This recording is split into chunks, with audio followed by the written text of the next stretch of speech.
তারেক রহমান ফেসবুকে স্ট্যাটাস দিয়ে বলেন নাই যে বাংলাদেশে আসাটা শুধু আমার উপর নির্ভরশীল না? এইটা উনি বলেছিলেন আমার একার উপর ডিপেন্ড করে না, ঠিক আছে? এই কথাটা শিশির মনির বললেন, এটা বলবেন আমি জানতাম। এটাই কিন্তু প্রমাণ করে না যে এটা ডিপ স্টেটের কাজ। যদি ডিপ বলতে অনেকেই বলছে এত ঝানু ঝানু ব্যারিস্টার, তারা বলছে তারা বুঝে না ডিপ স্টেট। তো আসলে এরকম বাতাসে ছাড়া মানুষের জীবন চলে না। এখন বাতাসকে কিভাবে মূল্যায়ন করবে? বাতাস তো আমরা কেউ দেখি না। ওইভাবে যদি বলে আমার কিছু বলার নাই।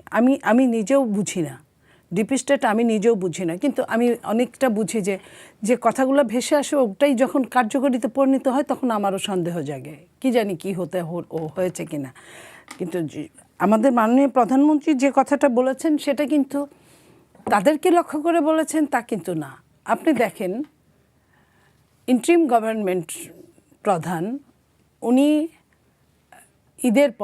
গত ঈদের পরে 1 বছর আগে, এই যে আপনার প্রায় 1 বছর, জুন মাসে কুরবানি ঈদের পরে উনি লন্ডনে নিজে গেলেন বসার জন্য, এবং আজকের যিনি পররাষ্ট্রমন্ত্রী উনিও গেলেন, পররাষ্ট্রমন্ত্রী।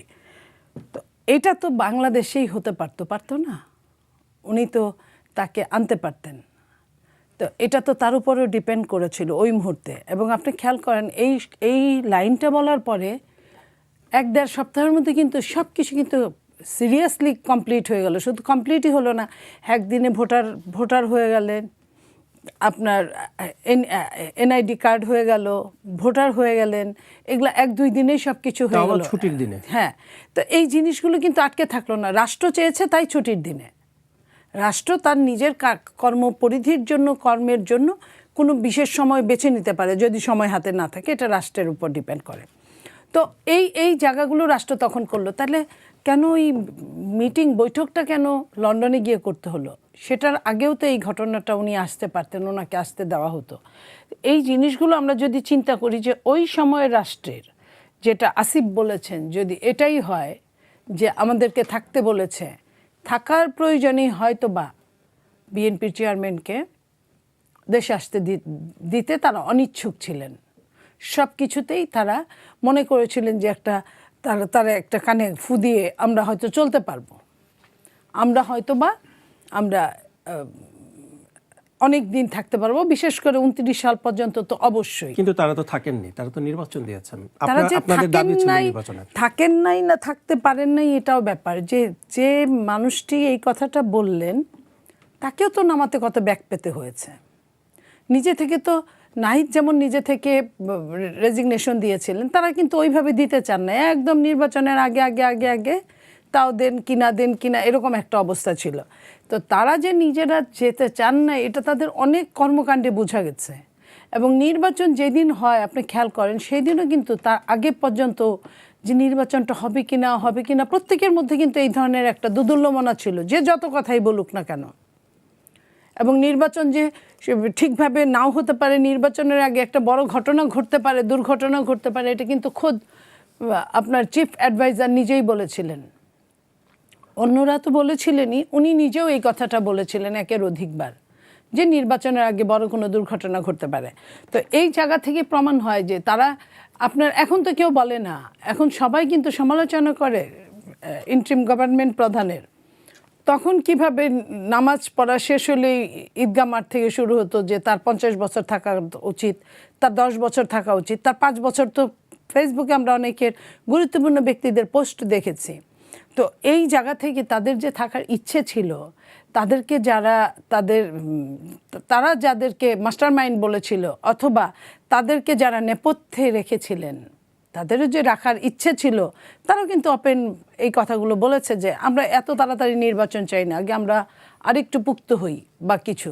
তো এই জায়গাগুলো থেকে আমি বলতেই পারি, এবং আমার নেতা ওনার ওই কথায় প্রমাণ করে না যে ডিপ স্টেট চায় না বলে উনি আসতে পারেন না। আর আরেকটা কথা বলেছেন আমাদের বিরোধী দলীয় নেতা, যে ভারতের চাপ বা অন্যান্য চাপ, সমস্ত পৃথিবীতে এখন যে অবস্থা, জিও পলিটিক্সের যুগ, এই জিওতে চাপ নাই হেন দেশ বোধহয় খুঁজে পাওয়া যাবে না। যারা মুরল, যারা বিশ্বকে চালায়, তারাও কিন্তু চাপের মধ্যে থাকে।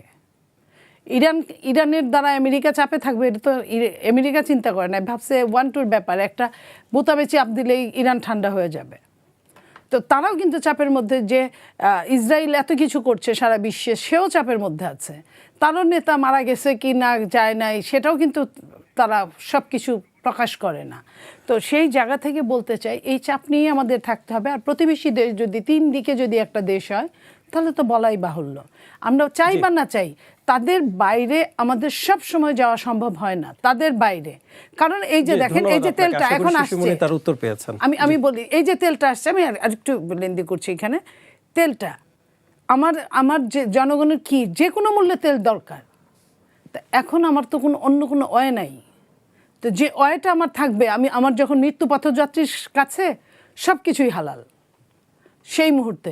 তো আমার সম্পর্কটা তো ওই জায়গাটায়। যেহেতু আসেন, একটা প্রশ্ন আপনাকে করতে চাই। সরকার তো বারবার বলছে যে তেলের কোনো সংকট নেই, যথেষ্ট পরিমাণ মজুদ আছে, কিন্তু আমরা তো পেট্রোল পাম্পগুলোতে তার প্রতিফলন দেখতে পাচ্ছি না। মানে সরকার কি এই বিষয়টিকে লুকাতে চাচ্ছে কিনা, বা এই সংকটটা সামনে অনেক ভয়াবহ যদি ইজি করে দেয়। বাংলাদেশের মানুষের যে নেচার, মানুষ যে ঘরের মধ্যে যে বন্দি করে রাখতে পারে, এটা বিশ্বের অন্য কোথাও নাই। বিশ্বে যখন আমেরিকা, ব্রিটেনের মতো জায়গাগুলায় যখন আপনার বলা হয় যে এটার ক্রাইসিস চলছে ডিমের, তখন খুদ প্রাইম মিনিস্টার থেকে শুরু করে প্রত্যেকেই, তার যদি ঘরে 4টা ডিম লাগে 4টাই কিনে, 5টা কিনে না।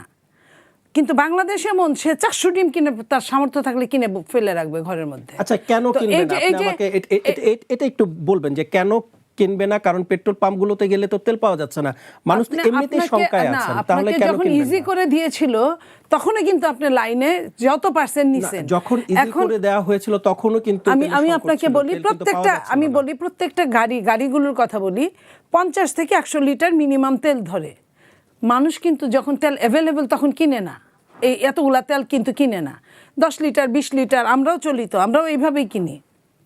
কিন্তু প্রত্যেকটা গাড়ি যদি 100 লিটার করে তেল ঢুকায়, লাইনে যারা আছে 100 লিটার করে ঢুকাইলে কিন্তু 100টা গাড়ির মধ্যে কিন্তু তার এক বড় ট্যাঙ্ক লরির তেল সে চলে যাবে। তাহলে কি হবে? ক্রাইসিসে পড়বে, আবার তেলটা আস্তে আস্তে টাইম লাগবে। তো 200 গাড়ি তো ফ্যাক্টর না। আপনি একটা আমি আস্তে আস্তে দেখলাম আজকেও 200, 300, 500 গাড়ি একটা মাইল লম্বা দাঁড়ায় আছে।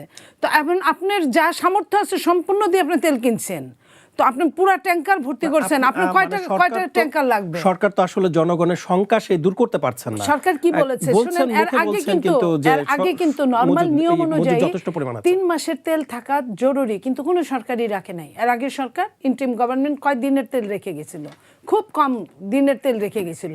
এখনো কিন্তু মন্ত্রী মহোদয় কি বলছেন যে আমার 1 মাসের তেল আছে। কিন্তু 1 মাসের তেল যদি আপনি, এই যে 1 মাস বলছে, আপনি ঘর বুঝাই করে তেল ফেলে, আপনি এর মধ্যে তো একজনের, এক ব্যক্তির ওইখান থেকে প্রায় ধরেন গাজী ট্যাঙ্কের 1 ট্যাঙ্কার মানে 1 ট্যাঙ্ক লরি তেল আপনার পাওয়া গেছে 10,000 লিটার। তো এই যে এরকম যদি আপনি ঘর ভর্তি করতে থাকেন তেলে ক্রাইসিস বানানোর জন্য, এবং কি করছে গ্রামের ঘরে ঘরে কি কয়েকটা তার যারা চোরাচালার কারবারি, তারা কি করছে তেল কিনে নিয়ে 200 টাকা লিটার বিক্রি করছে আলাদাভাবে।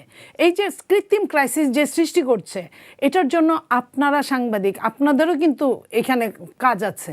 আপনাদেরও কিন্তু জাতির উদ্দেশ্যে বলা দরকার যে আমরা সবাই মিলে যা পাই সবাই মিলে ভাগ করে খাই, তাহলে কিন্তু সমস্যা হবে না। আর এই তেল ক্রাইসিস কিন্তু বাংলাদেশের না, সমস্ত বিশ্বে। একটি মানে বিষয় আপনার কাছে, তারপর আমি লাইনটা শেষ করি। তিনি বলেছেন যে তারা যখন ক্ষমতা ছেড়েছিলেন, তৎকালীন সরকারের পারচেজিং যে কমিটি আছে সেই কমিটিতে তিনি ছিলেন, এবং তারা যখন ক্ষমতা ছেড়েছেন তখন 2 মাসের তেলের মজুদের রেখে আসছেন, সেটি এখন 1 মাসের মানে এত দ্রুত শেষ হয়ে গেল। শোনেন, 2 মাসের তেল আপনি নিজেই বলেন, তেল তো এমন জিনিস না যে হাঁড়ি পাতিল ভরে রাখা যায়। সরকারের যে কারখানাগুলো আছে সেইখানেই রাখা ছিল। তাহলে তারা যদি 2 মাসের তেল রেখে গেল, তাহলে এই তেলটু কে খেলো? এই তেলটা কোথায় যাবে? তেল তো এই যে এই সমস্যার সৃষ্টির পরে তেল নিয়ে আসা হচ্ছে, তাহলে তেল আনতে হলো কেন? আমি তাকে আপনার মাধ্যমে প্রশ্ন করছি। প্রতিদিন তেল আসছে, তেল ভারত থেকে আনছে, তেল হুরমুজ প্রণালী আপনার বলে দিচ্ছে যে বাংলাদেশের তেল আসতে কোনো বাধা নাই। তারপরে তেল অন্যান্যভাবে বাংলাদেশ সরকার চেষ্টা করছে। তাইলে আপনার 2 মাসের তেল রেখে গেলে সরকার আসছে 1 মাস 2-1 দিন, 2-4 দিন। এই 1 মাস 2-4 দিন আর 2 মাস আপনার তাহলে তেলগুলো গেল কই? তারা তো ফেব্রুয়ারির 17 তারিখে দায়িত্ব ছেড়েছে। তখন যদি দেখে যে 2 মাসের তেল আছে, তাহলে এই তেল কোথায় গেল তাকেই জবাব দিবে।